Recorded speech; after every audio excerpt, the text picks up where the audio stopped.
Apologies for the delay. It's great to be back with everybody. Certainly miss seeing most of you who weren't on the road. Most of you. I gave myself a little wiggle room there. The President's historic 5-country trip to Asia was an incredible success. He rallied the world against the menace of North Korea, strengthened our alliances, and showed our commitment to a free and open Indo-Pacific region, and took a stand for fair and reciprocal trade. As a result of the trip, American families will be safer and more secure, and American workers and companies are one step closer to competing on the level playing field they deserve. Speaking of leveling the playing field for our workers and businesses, the President applauds the House for passing the Tax Cut and Jobs Act, a massive step toward fulfilling our promise to deliver historic tax cuts for the American people by the end of the year. We are encouraged that the House and Senate continue to work together to deliver what the President asked them to do: allow hardworking middle-class families to keep more of their hard-earned money and empower our companies and workers to dominate their global competition. The Senate Finance Committee is also making progress on its companion bill and will soon advance it to the floor for a vote. A simple, fair, and competitive tax code will be our rocket fuel for our economy, and it's within our reach. We'll bring back jobs, we'll bring back our wealth, and as the President has said many times, we'll bring back our great American dreams. Now is the time to deliver, and we fully expect the Senate to follow the House's suit. And with that, I'll take your questions.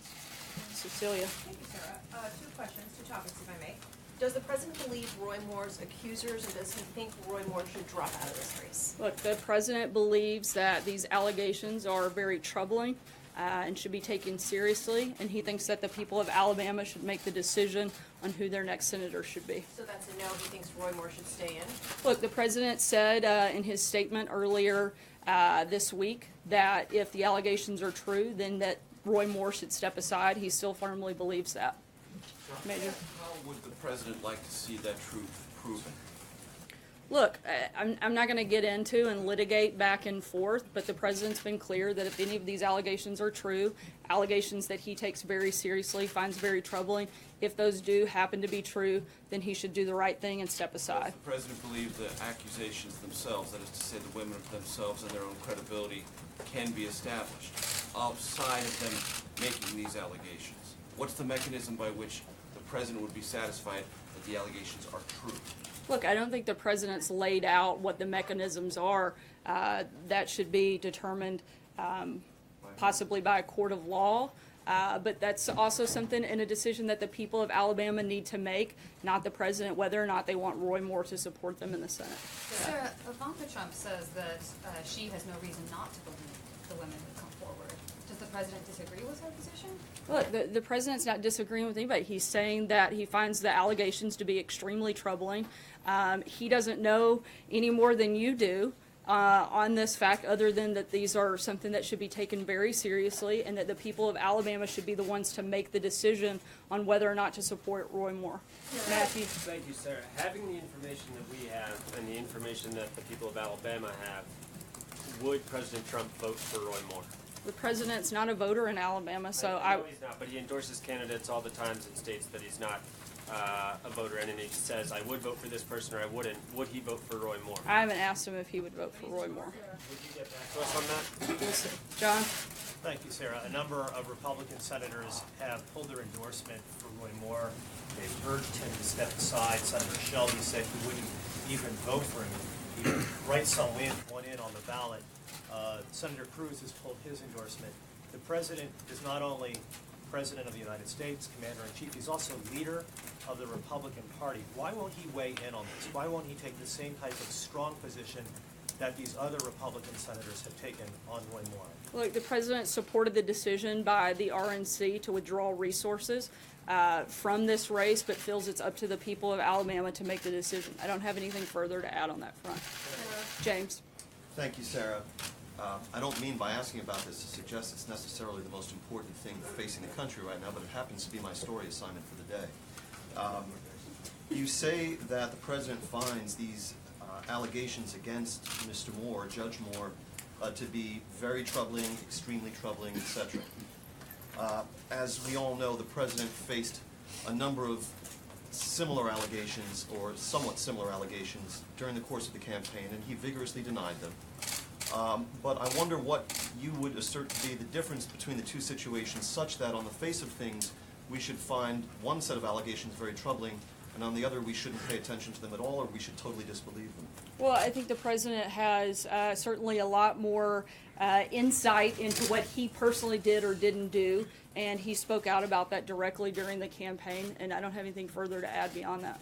Jeff? Sure, I'd like to ask you about two other topics. The tax bill was passed by the House today. One of the things that the tax bill does is increase the deficit by $1.5 trillion. I know the White House has argued that that will be paid by growing the economy, but if the economy doesn't grow, how do you square that with the Republican view or general principle that the deficits are bad? And on a second, Right, I mean, I just disagree with the premise of the question. We do expect the economy to grow. We've seen that happen over the last 10 months, and we expect that to continue. but are you confident that the economy will grow consistently enough to cover these costs that otherwise would lead to a ballooning deficit? Yes, that's been part of our process and part of what we've laid out from the beginning. We expect this to be consistent, and that's certainly what we hope for. That's one of the reasons that the president continues to push for things like deregulation that have helped boost the economy. He's going to continue to push things that help do that and accomplish that, and we feel confident moving forward. Blake? Sarah, let me ask you about the tax bill as well. On the House side, they passed it today. The Senate side still has a ways to go. These are similar, but they are also different bills and plans. At this point, does the president have a preference for the House or the Senate bill, and if so, which one? Right now, both bills achieve the president's priorities. That's been his focus. Tax cuts for middle-class families, simplifying the tax code, slashing tax for businesses of all sizes so they can grow, create jobs, raise wages for their workers, and compete in the global marketplace. He's laid out those priorities right now. Both of those pieces of legislation do that, and that's what he's been focused on throughout the process. You didn't say they're repealing the Obamacare individual mandate. Is that a priority for the president as well? That's something the president obviously would love to see happen, but in terms of the big things that he laid out on the very front end of the principles for the tax reform package, it's those things I just laid out. Mara? Sarah, thank you very much. I have a question about the trip, but just first of all, does his endorsement of Moore still stand? Look, as I've said, the president believes this is a decision for the people of Alabama to make, not one for him to make. Okay, and my question about the trip is that he's made a strong argument that having a good relationship with Russia and with Vladimir Putin is a good thing for the United States. Does the president believe that Putin would ever lie to his face? Look, as the president said many times before, he doesn't think that it's helpful for him to get into a back and forth argument with Vladimir Putin, but he does think that there are places where we can work with Russia, particularly whether it's on Syria, North Korea, or other big global issues that the world is facing, and that's been the president's focus, and he's going to continue to look for ways that we can work with them that help America. Stephen? Let me ask you another question about tax reform. 13 Republicans in the House today broke from the president, broke from their party leaders because they believe that this bill will actually increase taxes for some, if not many or most, of their constituents in California, New Jersey, and New York. Those 13 members represent millions of people who, in theory, voted for the president believing that he would lower their taxes. So what does the president say to those people, and how is this whole tax reform endeavor for them, not a bait and switch? Look, the president's still incredibly focused. He's laid out his priorities of making sure that this tax plan helps those in the middle class, and that's exactly what it does. That's the focus of both pieces of legislation in the House and the Senate. Jim? On Roy Moore, would the president campaign with Roy Moore? Not that I'm aware of. And can I ask you a follow-up? Do you think he's a creep? Do I? Yeah. Look, I don't know Roy Moore. I haven't met him in person, so I wouldn't be able to respond to that. Kristen? Does the president think that Roy Moore is qualified to serve in the U.S. Senate? Look, the president, as I've said about 7 or 8 times now, thinks that this is a decision for the people of Alabama to make. Sarah, we've heard from you. Sarah, we've heard from you, and we've heard from Ivanka on this. When are we going to hear from the president himself? The president has put a statement out earlier in the week when we were on the trip, and he stands by that statement. He's ignored shouted questions for 2 straight days. He's the president of the United States. The the leader of the Republican Party. I think a lot of people want to hear from I'm you. aware of all of those qualifications of the president, and it's actually my job to come out here and answer questions on his He's the behalf, which I'm president. doing, which I've done, and which he has done repeatedly over the last 12 days while we were on a trip across Asia. So to act like he hasn't answered questions is just Does he silly. think Senator Al Charlie. Franken should step down? On the- What does on he the other think of side of the Senator Al aisle, Franken? Sorry, Krista, I'm gonna move around. On the other side of the aisle, does the president have a response to the allegations against Senator Al Franken and also the mistrial over Senator Bondman? On Senator Franken, it appears that the Senate is looking into that, which they should, and we feel that's an appropriate action. I haven't asked him about Senator Menendez. Could you talk a little bit about the decision-making behind apparently appointing Nick Mulvaney to lead the Consumer Financial Protection Board, at least on an interim basis, given the fact that he's been a longstanding critic of the board and was in existence in the first place, and what signal should we take from that in terms of the future of that board and direction? I don't have any announcements on that front at this point, but we'll follow up with you in the coming days over any movement in that area. Francesca? Thank you, Sarah. China has announced that it's sending a special envoy to North Korea tomorrow. The president was just in Beijing. Is that something that the president talked to President Xi about while he was there? Is that something that the president favors? The president certainly favors China taking a greater role in putting maximum pressure on North Korea. This is one of the things that he and President Xi spoke extensively about over the course of our visit, and certainly any effort in order to denuclearize the peninsula there in North Korea, then China participating in that, the president certainly supports those efforts. Sorry, and I have another question about China and trade. Yesterday in his remarks, the president said that we can no longer tolerate unfair trading practices that steal American jobs, wealth, and intellectual property. The days of the United States being taken advantage of are over. He specifically mentioned China as he said all of those words. Does the president still believe that China is raping the U.S. economy? Look, the president knows that there hasn't been a fair and reciprocal trade with China. He doesn't think that we've had great deals in place with China, and he's been very clear, and he was very clear directly with President Xi, which he'll continue to be, that we want to make sure that Americans and American workers in particular are getting the best deal and the best pieces possible. That was one of the reasons that he worked to secure massive deals of totaling over $250 billion while he was in China. He's going to continue to push for those types of efforts. Jordan? Thanks, Sarah. Before the president left for Asia, officials here hinted that North Korea might be added back onto the list of state sponsors of terror. Has the president decided to go forward with that move? I believe the president will be making an announcement and decision on that at the first part of next week. We'll keep you posted on those details. Hunter? Thank you, Sarah. The Fish and Wildlife Service is lifting a ban and will now allow elephant trophies imported from Zambia and Zimbabwe. President Trump has previously said he disagreed with big game hunting. Why does he want this ban lifted, and has he changed his view on the practice? Actually, there hasn't been an announcement that's been finalized on this front, but at this point I defer you to the Department of Interior. I did speak to them today. They said that they have a draft of what's going in the Federal Register tomorrow. So Again, there hasn't been an announcement, and until that's done, I wouldn't consider anything final. So change this? Again, I would defer you to the Department of Interior for the time being, and when we have an announcement on that front, we'll let you know. Thank you, Sarah. The Senate Judiciary Committee today sent a letter to Jared Kushner alleging that he did not provide all the information that he should have about his emails during the campaign, including emails regarding WikiLeaks. Do you acknowledge that Mr. Kushner has not been fully forthcoming? And then secondly, Donald Trump Jr. sent out all of his correspondence with WikiLeaks on his Twitter account. Do you acknowledge that the campaign was in touch with WikiLeaks during the campaign, and was the president aware that his son was corresponding with WikiLeaks? On the first question, Jared's attorney will be putting out a statement momentarily. If that hasn't happened yet, it'll probably happen here within the next half hour or so, so I would refer you to that. In terms of any other questions dealing with the campaign, I'd refer you to the campaign. Deborah? Thank you, Sarah. After the House passed the GOP healthcare law, you had a celebration in the Rose Garden. I'm assuming there's not going to be a celebration today about the tax bill. What are you doing differently this time around? Look, the president was on the Hill earlier today to praise and rally support for the vote. He's very engaged in this process. We're going to continue to be, and we're looking forward to seeing the same results come out of the Senate when they pass a bill and signing historic tax cuts and tax reform by the end of the year.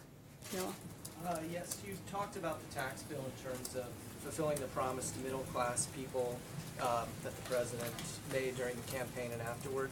Why does the president support a bill, though, where the individual tax rates will, the cuts will expire at the end of 2025, but the corporate rates will never expire, going down from 35 to 20?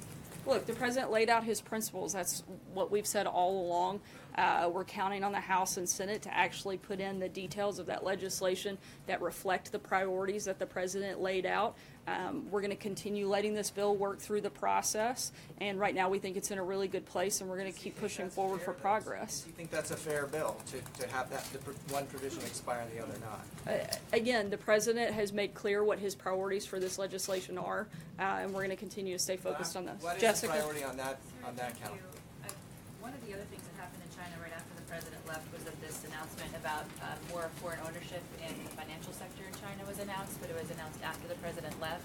I wonder if that came up in the conversations between the presidents and if that was part of any ongoing conversations or deals that were reached during the visit or before the visit. I'm not sure if that specific thing came up. I'd have to check and get back to you. The Chinese Foreign Ministry has taken issue today with the president's statement yesterday that he and President Xi agreed that there would be no freeze for freeze proposal regarding North Korea. What is your understanding or the president's understanding of what he and Xi agreed about that, and does the president stand by that statement yesterday? Yeah, both sides made their position clear. They're different, but we agree that they're going to be different positions, and therefore it's not going to move forward from this point. Thank you, Sarah. Sarah, before the president left for his trip to Asia, he called on the Justice Department to look into the Democrats in that situation, as he put it. And then days later, the Attorney General asked special prosecutors to look into the Uranium One allegations in the Clinton Foundation. Did the president cross any lines or try to influence the Justice Department and the Attorney General to look into the situation of the Democrats? Look, the president hasn't directed any investigation or the appointment of a special counsel. In fact, he said publicly that he hasn't been involved with that, and that's entirely up to the Department of Justice. Brian? Thank you very much. Going back to Russia just a bit, when he said that he spoke with Putin and he believed that Putin meant what he said, in other words, there was no collusion with the government. He actually said he believed that Putin believed what he said, and that he wasn't going to get into an argument with him over that when they had bigger things like North Korea, like the issues in Syria that they needed to deal with and work together on. So the question being, he's always maintained that it was the Democrats who colluded with Russia. Is he saying that Putin exonerated the Democrats? Look, the president still firmly believes that there was collusion with the Democrats during this election process, but again, he's not going to get into the back and forth with a world leader that he needs to work with and wants to work with in order to deal with some of the big and serious things that are facing our country right now. Sorry, Brian, I'm going to move ahead. Sarah, as a New Yorker, is President Trump concerned that the potential tax increases for hardworking New Yorkers who can no longer deduct state and local taxes might cause an exodus from New York, losing its spot as the U.S. and world financial capital? Look, we've addressed this. A very minimum number of people actually itemize their deductions. But again, I've said it a few times today. I feel kind of like a broken record today. But the president is focused on the principles he laid out and making sure that we get the most tax cuts possible for the people of the middle class and for most Americans, and that's what he's been focused on. Thank you, Sarah. Take one last question. Eamon? Thank you, Sarah. So Senator Johnson, Republican, has raised some questions about the fairness of the tax proposal, particularly the disparity between corporate and individuals and the way they're big corporations and regional corporations and the way they're treated as well. So the question is, what concessions is the White House prepared to make to Senator Johnson And if you do make concessions to him, are you worried that other Republicans will demand their own concessions on issues of importance to them, and you'll have just a revolving door of senators who want something from you in this bill? I think that's something for the members of the Senate to work through. Certainly not something the president is getting into the necessarily the back and forth of that conversation at this point in time. Again, he spoke with Senator Johnson. He supports the priorities. He wants to work with members of the Senate to bring them together to make sure that we pass historic tax cuts and tax reform. Did you offer Senator Johnson anything when they spoke? No, but he did encourage him to get on board and support the tax reform package. Thanks so much, guys. We'll be around the rest of the afternoon.